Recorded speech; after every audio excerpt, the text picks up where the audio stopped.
শুরু হয়েছে 12 দিনব্যাপী কান চলচ্চিত্র উৎসব।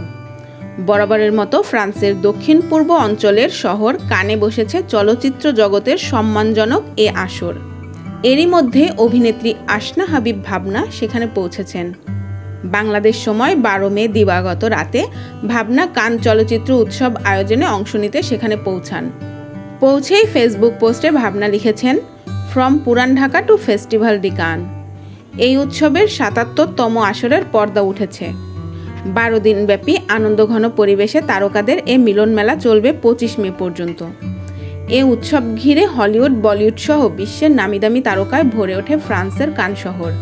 প্রথমবারের মতো এবার কান চলচ্চিত্র উৎসবে গিয়েছেন বাংলাদেশের জনপ্রিয় অভিনেত্রী আসনা হাবিব ভাবনা, যেখানে তাকে নজরকাড়া পোশাক ও চোখ ধাঁধানো অভিনব লুকে দেখা গিয়েছে।